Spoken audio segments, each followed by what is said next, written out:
Hi everyone, আসসালামু আলাইকুম। গত লেকচারে আমরা ২টা বা ৩টা ফর্মের এক্সাম্পল দেখেছি এবং ডিফারেন্ট ফিল্ড নিয়ে আমরা আলোচনা করেছি। তো চলুন আজকে আমরা ফর্ম ক্রিয়েট করা শিখি। আমরা ভিজুয়াল স্টুডিও করে নতুন একটি ফোল্ডার ক্রিয়েট করব এবং ফোল্ডারের নাম দিচ্ছি ফর্ম। এবং এই ফোল্ডারের ভিতরে আমরা চাইলে আরও একটা নতুন ফোল্ডার ক্রিয়েট করতে পারি, সেটাকে বলতেছি ইনপুট। অর্থাৎ আমরা ইনপুটের জন্য একটা ইনপুট ফোল্ডার ক্রিয়েট করলাম। আপনারা চাইলে নাও তৈরি করতে পারেন। আমরা একটা নতুন ফাইল ক্রিয়েট করব, ফাইলের নাম দেব input.html দিয়ে আমরা HTML এর বয়লার প্লেট নিয়ে নিচ্ছি। দেন আমরা টাইটেল নাম চেঞ্জ করে দিচ্ছি ফর্ম ইনপুট এবং আমরা বডি ট্যাগের ভিতরে কি করব, আমরা ফর্ম ক্রিয়েট করব, তাই না? ফর্ম ক্রিয়েট করলাম, দেখতে পাচ্ছি একটা অ্যাট্রিবিউট আসতেছে। আমরা ফর্মের অ্যাট্রিবিউটে পরবর্তীতে কথা বলবো, আপাতত আমরা অ্যাট্রিবিউটটা ইউজ করতেছি না। এবং এই ফর্মের ওপেনিং এবং ক্লোজিং ট্যাগের ভিতরে আমরা একটা এলিমেন্ট নিব। আমরা আগেও দেখেছিলাম, তাই না, যে নেস্টেড আকারে থাকে। সো আমরা ইনপুট এলিমেন্ট নেব।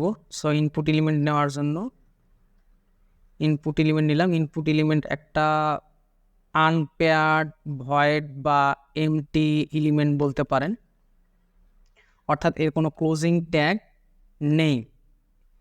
সো আমরা ইনপুট এলিমেন্ট নিয়ে নিলাম। এখন আমরা ইনপুট এলিমেন্টের ভিতরে একটা অ্যাট্রিবিউট ম্যান্ডেটরি ইউজ করতেই হয়, অর্থাৎ আমরা যে ইউজারের থেকে ইনপুট নিব সেটা মূলত কী ধরনের ইনপুট ডেটা নিব, অর্থাৎ সেই ডেটার টাইপটা আমাদের বলে দিতে হবে।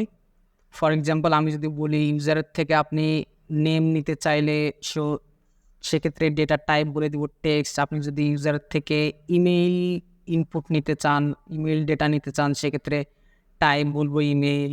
বা ইউজারের কাছ থেকে যদি আপনি পাসওয়ার্ড নিতে চান, অর্থাৎ ডিফারেন্ট, বা টেলিফোন নাম্বার নিতে চান বা ফোন নাম্বার নিতে চান, ডিফারেন্ট ডেটার জন্য ইনপুটের টাইপটা আমরা বলে দিব, অর্থাৎ ডেটা টাইপ বলে দিব কি টাইপ। সো আমাদের ম্যান্ডেটরি একটা অ্যাট্রিবিউট ইউজ করতেই হয়, সেটা বলা হচ্ছে টাইপ অ্যাট্রিবিউট। আমরা অ্যাট্রিবিউট কীভাবে লিখতে হয় আমরা সিনট্যাক্স জানি। নাম দিব ইকুয়াল সাইন, দেন ডাবল কোটেশনের ভিতরে আমরা বলবো কি, আমরা ফর এক্সাম্পল আমরা টেক্সট নিতে যাচ্ছি, অর্থাৎ ইউজার কি করবে, একটা টেক্সট দিবে। এখানে সে নাম লিখতে পারে, first name, last name, etcetera, অর্থাৎ আমরা টেক্সট নিব ইউজারের কাছ থেকে ইনপুট। সো আমি যদি সেভ করি যদি আমি কোডটা রান করি, গো লাইভে যাচ্ছি, তাহলে আমরা দেখতে পাবো একটা আমাদের ফিল্ড তৈরি হয়েছে, তাই না? এই যে একটা ফিল্ড তৈরি হয়েছে, ইনপুট ফিল্ড। আমরা আসলে বুঝতে পারতেছি না এই ইনপুট ফিল্ডটা আসলে কি ফিল্ড, টেক্সট ফিল্ড না ইমেল ফিল্ড না পাসওয়ার্ড ফিল্ড না অন্য কিছু ফিল্ড। সো আমরা আজকে শিখে ফেললাম কিভাবে একটা ইনপুট ফিল্ড তৈরি করতে হয় এবং ইনপুট ফিল্ডে ম্যান্ডেটরি একটা অ্যাট্রিবিউট ইউজ করতে হয়, সেটাকে বলা হচ্ছে টাইপ। কারণ আমরা কি ধরনের ইনপুট নিব ইউজারের কাছ থেকে, আমরা এখানে চাইলে আমরা নাম দিতে পারি। ফর এক্সাম্পল কোড ফিউশন দিচ্ছি, দিয়ে যদি ইন্টার বাটন চাপ দিই তাহলে ফরম্যাট ডেটাটা সাবমিট হয়ে গেছে, তাই না?